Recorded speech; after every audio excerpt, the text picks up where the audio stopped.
जरा सोचिए, एक ऐसी फिलॉसफी के बारे में जो कहती है कि हर हाल में, हर सिचुएशन में खुश रहा जा सकता है।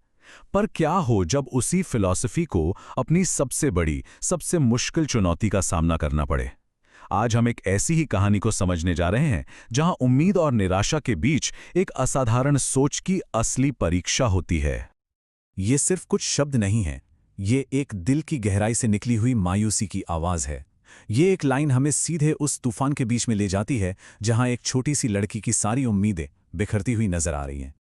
तो ये सारा संकट तब शुरू होता है जब पॉलियाना नाम की एक जिंदा दिल लड़की को अपने डॉक्टर से एक ऐसी खबर मिलती है जो उसकी पूरी दुनिया को हमेशा के लिए बदलने वाली थी। न्यूयॉर्क के एक टॉप स्पेशलिस्ट का यह फैसला किसी हथौड़े की चोट जैसा था, जिसने जैसे उम्मीद के हर दरवाजे पर ताला लगा दिया।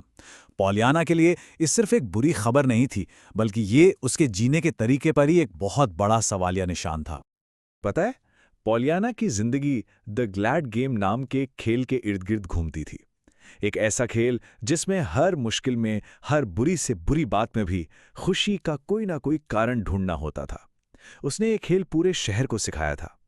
पर विडंबना देखिए, आज वो खुद एक ऐसे मोड़ पर आ खड़ी हुई थी जहां ये खेल खेलना लगभग नामुमकिन लग रहा था। ये बात उसकी अंदरूनी लड़ाई को दिखाती है।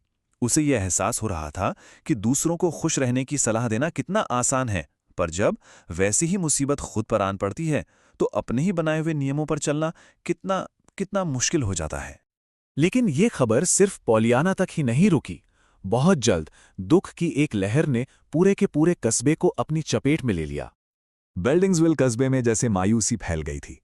लोग यकीन ही नहीं कर पा रहे थे कि वो मुस्कुराता हुआ चेहरा, वो खिलखिलाती आवाज अब सड़कों पर नहीं दिखेगी। पॉलियाना ने अनजाने में ही पूरे कस्बे के दिल में एक बहुत ही खास जगह बना ली थी, और उसका दर्द अब हर किसी का अपना दर्द बन चुका था।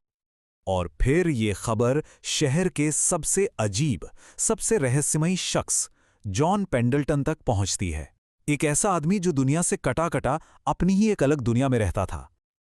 और ये शब्द उस आदमी के मुंह से निकले थे जिसे पूरा शहर चिड़चिड़ा, गुस्सैल और कठोर मानता था।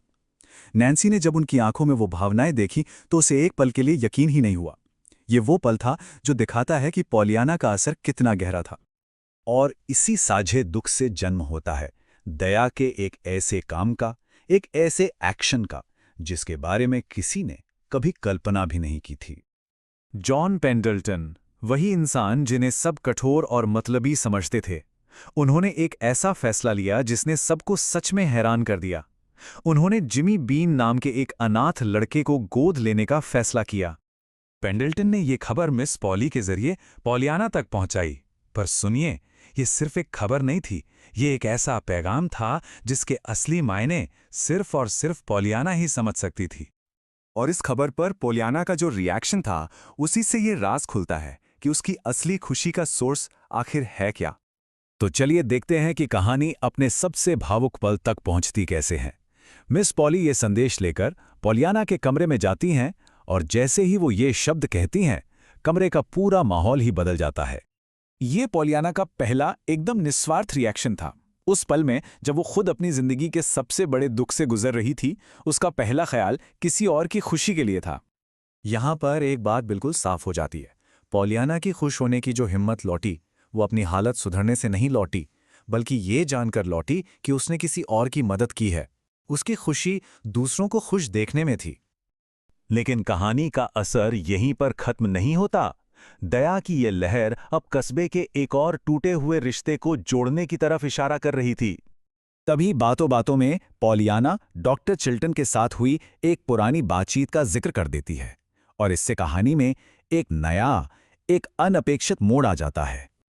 डॉक्टर के ये दिल छू लेने वाले शब्द उनके अपने अकेलेपन और उनकी अपनी एक चाहत को जाहिर करते हैं। वो भी एक घर की कमी को महसूस करते थे। और ये सुनते ही आंट पॉली एकदम से घबरा जाती है, उनका चेहरा लाल पड़ जाता है। ये तीव्र भावनात्मक प्रतिक्रिया बताती है कि इन शब्दों ने उनके किसी पुराने जख्म को छू लिया है। ऐसा लगता है कि दयालुता का ये एक काम शायद और भी रिश्तों को जोड़ने के बीज बो रहा है। तो आखिर में ये कहानी हमें एक बहुत गहरे सवाल के साथ छोड़ जाती है। क्या सच्ची खुशी अपने जीवन में कुछ ढूंढने में है, या फिर दूसरों के जीवन में खुशियां बनाने में? शायद खुशी कोई मंजिल नहीं, बल्कि एक ऐसा रास्ता है जो दूसरों के दिलों से होकर गुजरता है।